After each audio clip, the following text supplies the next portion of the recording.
Well, hey there, Calvary family. Welcome back to the Midweek Podcast. We're back. I know it's been 2 years roughly since we did this, but it has returned. We have returned. It has arisen, if you will, kind of like Jesus, but not exactly the same, because Jesus is much more important than this. I have with me today our new lead pastor, Anthony Geraci. Say hi, Anthony. Hi. I expected you to say hi, Anthony. Hi.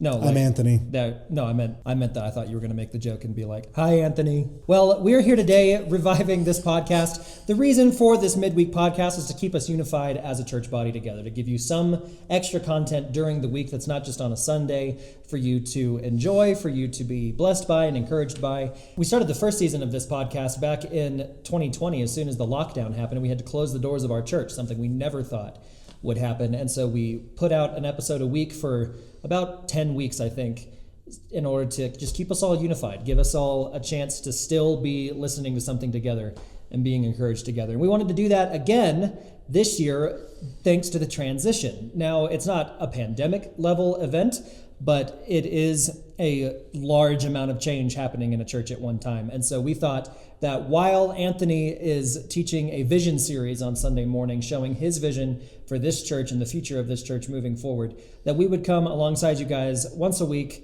in the middle of the week at some point, hence the name Midweek Podcast, to just kind of give you a little bit more of what we're talking about, just to have some more conversation around it. Sound good? That sounds great. I'm happy to be here. And a very interesting note, this is my first podcast. That's exciting. Not necessarily the first podcast I've listened to, but definitely the first podcast I've been on. So that's cool. This will be fun, yeah. Well, we're glad to make it to where this one's your first one. That's cool. I'm excited. Yeah. Sweet. So the very first message of the Vision series, Church for All Seasons, was Anthony's testimony. It was his story. It was about what he has gone through in his life, coming to know Jesus and his life after Jesus. But it wasn't just his story. It was also talking about the fact that all of us have a testimony. We all have a story of some kind in some form or fashion when it comes to our relationship with Jesus. And it always will matter. It'll always matter what happened to us, and it'll always matter how Jesus has affected our lives, because that story affects other people and is able to bring other people closer to Jesus. So why don't you give us a little rundown of your thoughts behind that? Well, it's interesting because, in ministry, as long as I have been, I've come across a lot of individuals, a lot of people with, interestingly enough, different stories, different takes, different things that have happened, different from mine, absolutely. And the goal and the purpose of a story, and I was using Daniel 4 as kind of the template and the means to kind of jump into this particular thing. And a lot of it had to do with the fact that here's a guy who's in a particular position of power. His story matters. Things happen differently than what was happening like with us, but ultimately the end result is he's glorifying God. He glorifies God because of all the things that have happened to him. Right. And even with like other people's stories, the way that I've always described a testimony is a testimony has nothing to do with what you've done or haven't done, but has everything to do with how God has used you for his glory. Right. And so that's kind of the goal of me telling my story. It's not like all the dumb stuff that I've done or even the excellent things that I've done. It's here I am, and look at how Jesus is glorified. Certainly. Why don't you give us a little bit of that story? Just give us like a short version. Just kind of like a short version would be is I grew up in church. I've always heard truth. I've always known about truth. The thing that was different for me is if you want to call it, when the head and the heart connected. For me, it wasn't just knowing about Jesus, but coming to having an experience with Jesus. And that was kind of the thing that changed for me. And a lot of what I was talking about dealt with a identity crisis. So it was dealing with the many identities that I, thought I was, right? I'm a Christian because I grew up in this home. This is my identity. I did a lot of drugs and dumb stuff, so this is my identity. I was successful in like the culinary world, so that's my identity. And so for me, it was just learning how to understand and come to the conclusion that those things don't matter. My identity is in Jesus. Right. Your past doesn't define who you are, but Jesus Christ defines who you are today. Right. Yeah. All we have is from now on. Yeah. My story is, the short version of mine is I also grew up in church. I had what I viewed as a perfect life as a kid. I had a perfect family, perfect suburban kind of a situation. And then as I got older and we moved to a new town and I was in a new school, I kind of decided to be whoever I wanted to be, and who that was kind of a jerk. That's how I decided to become popular and gain friends, was to be mean to them, I guess. And it worked, ? But as I got deeper and deeper into high school, my parents got divorced, family members were killed, and just lots of bad things happened.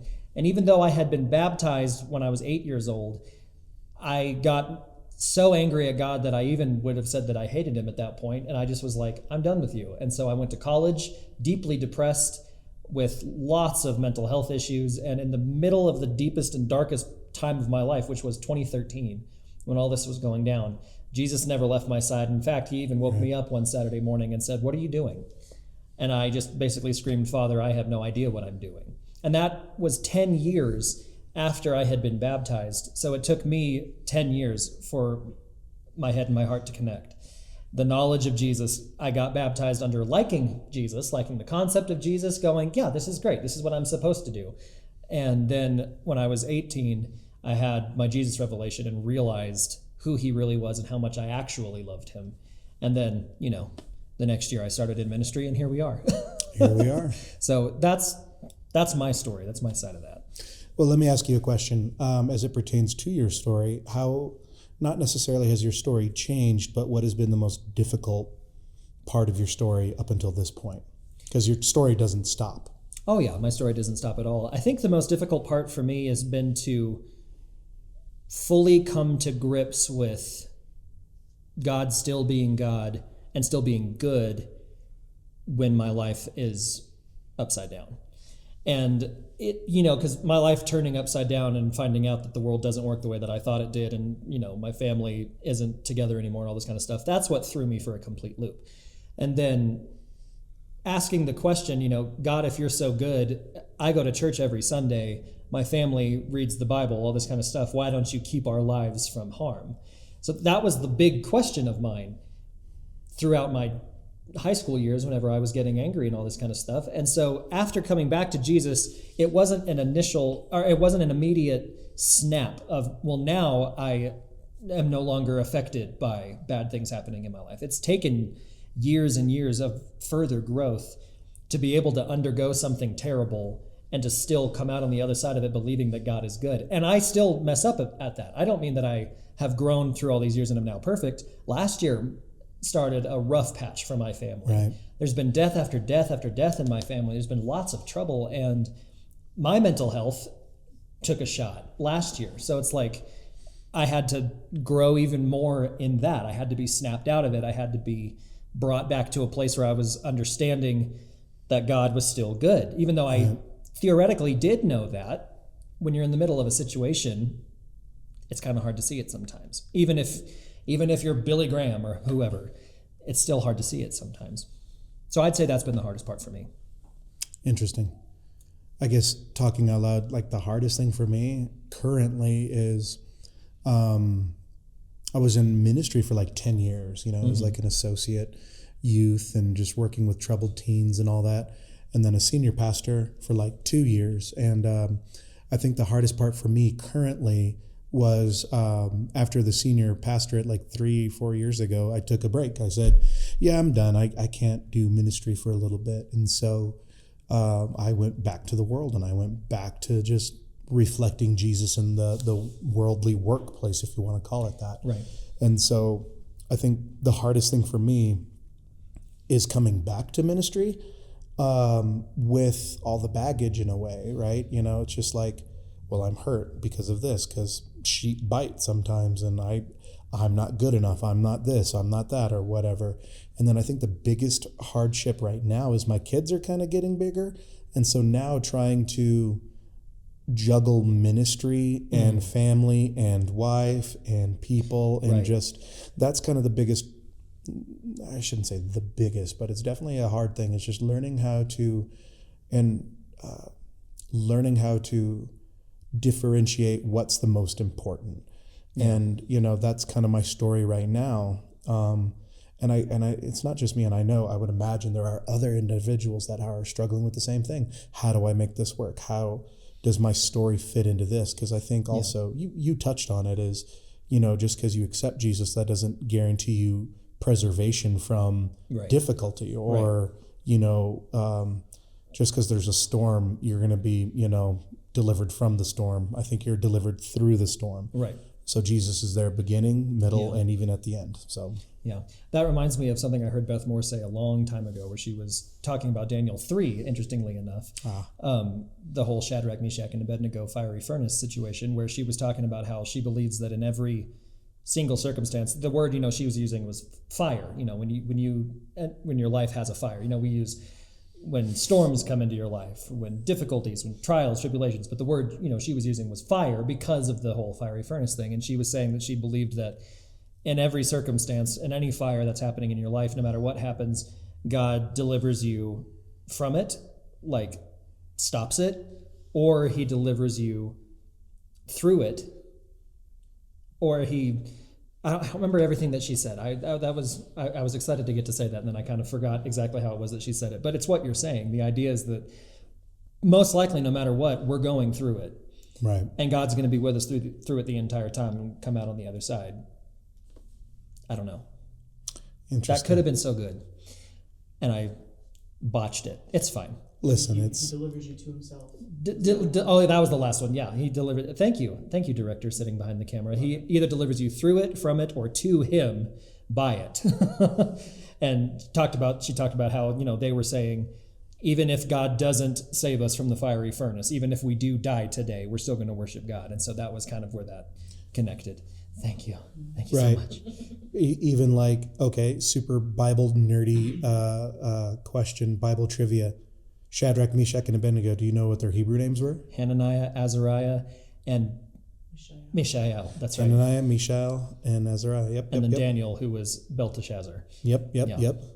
So, ladies and gentlemen, we are Bible nerds. We know little things like this. But even like in that little note, they're like, even if God doesn't deliver us, we will not bow down, right? Yeah. And that was kind of like the crux of that particular passage, is even though he can and may not, we still will not. Yeah, and that was what was missing from my story. I didn't have that resolution in me of, even if he doesn't stop bad things from happening, I won't bow down. I won't, give up on this. I didn't have that back in the day. And I would like to say that he's been growing me in that. My spiritual formation over the last 10 years has been not bowing down, even if he doesn't. Okay, I'll ask this question. How has your story had a positive impact on your friends, your family, whoever? I don't know if I always see the fruit of that. Me personally. Okay. I don't always see the fruit of my story. I can say that I don't think anybody who knew me back in high school would have ever thought that I would be like this. I remember actually meeting a friend of mine years and years ago. It was only a couple of years after I came back to Jesus, in the parking lot at Walmart. And I was excited to see him. I hadn't seen him for a couple of years. And we were walking into Walmart together, and he was kind of ignoring me and talking to somebody else, even though he'd said hi to me. And eventually he was like, "So how are you doing? You're a man of God now." And was kind of upset about it. Was kind of like, "Oh, well, you must be a prude now. We can't have the fun that we used to have." So in some ways, there's been a negative impact on that side, but I would say a positive impact is just that I actually feel like I am who God made me to be. I actually feel like I am a child of God. Right. I didn't feel like that back then, but now being able to come through this whole story and to be growing over these last few years, I feel like a person. I feel like a person loved by God.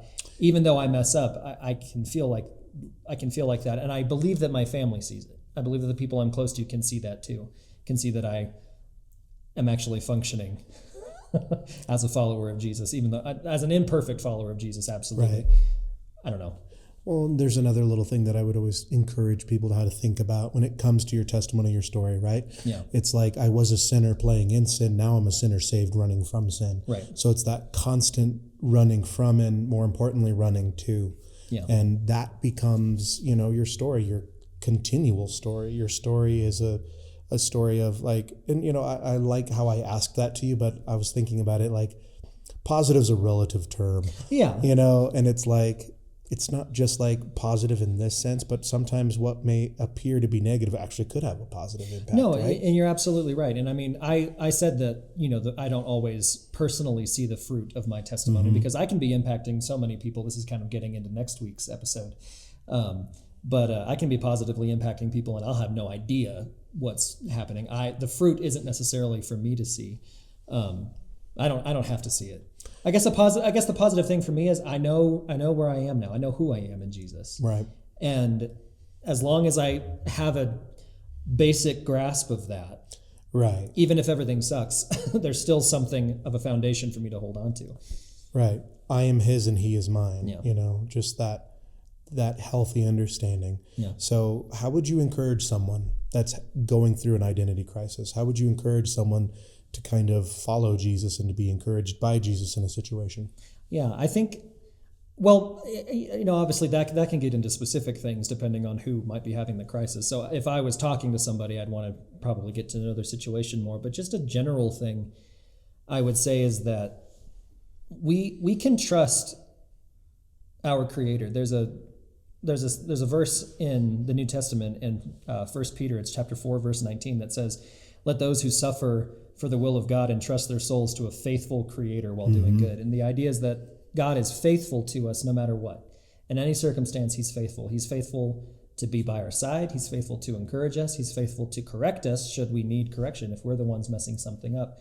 But He's always faithful to love us and do it in a way that where His intention is to make us feel loved by Him and accepted by Him and like we're growing because of Him. Obviously, if we don't feel that way, God's not trying to make us feel bad. If we feel bad, we're having trouble with the enemy or we're having trouble just within ourselves. So the word faithful is there. But then I love that Peter chose the word Creator because it's a reminder that, yes, God is faithful. God is all of these things that we sing about on Sunday morning, but we have to remember that God created us. He created every cell in our bodies.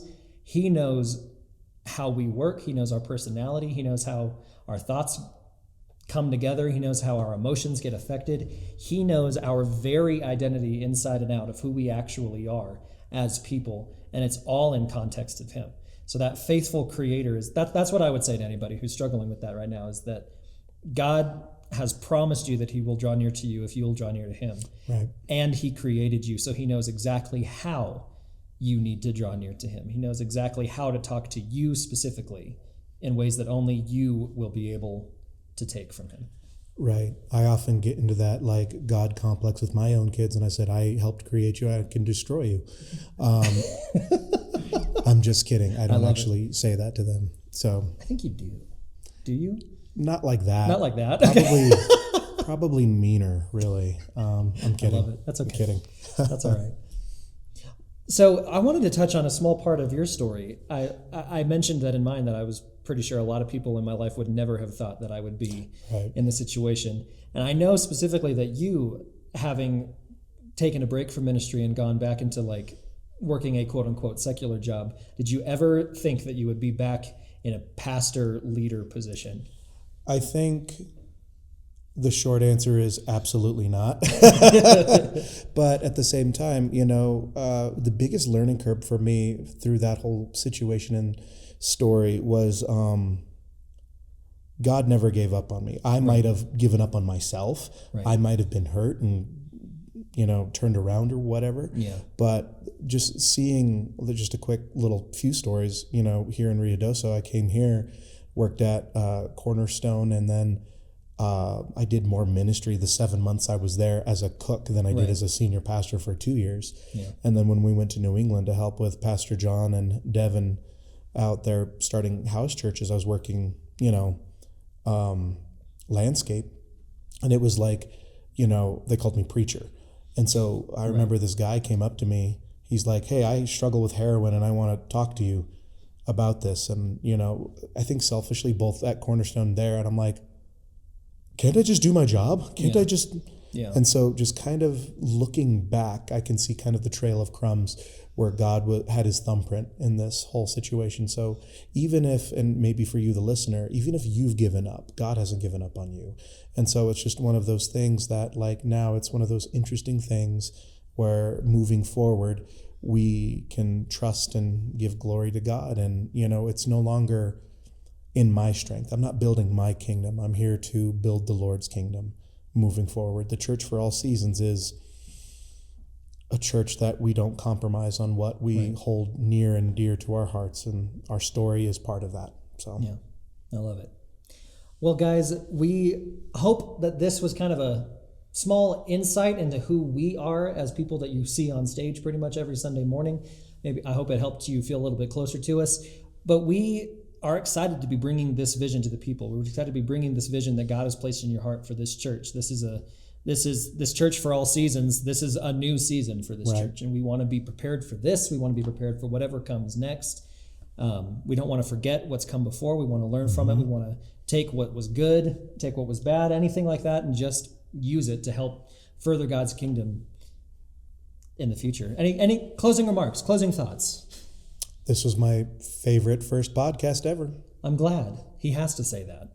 He doesn't have to say that, but he kind of has to say it. Well, guys, thank you so much for joining us. Leave us a rating on whatever on whatever podcast platform that you are listening or watching this on. Go back and watch or listen to the Midweek Podcast Season 1. It's on our app and on our church website. It's on our church YouTube channel, Calvary Ruidoso. You can search that in YouTube. I believe it's also on iTunes and Spotify. Go back and give that a listen. Just check it out. It's from 2 years ago. It's very specific content for the season that we were in. It might be kind of neat to go back and hear what was going on then versus this now 2 years later moving forward. But thank you guys so much for hanging out with us today, and we'll see you next week.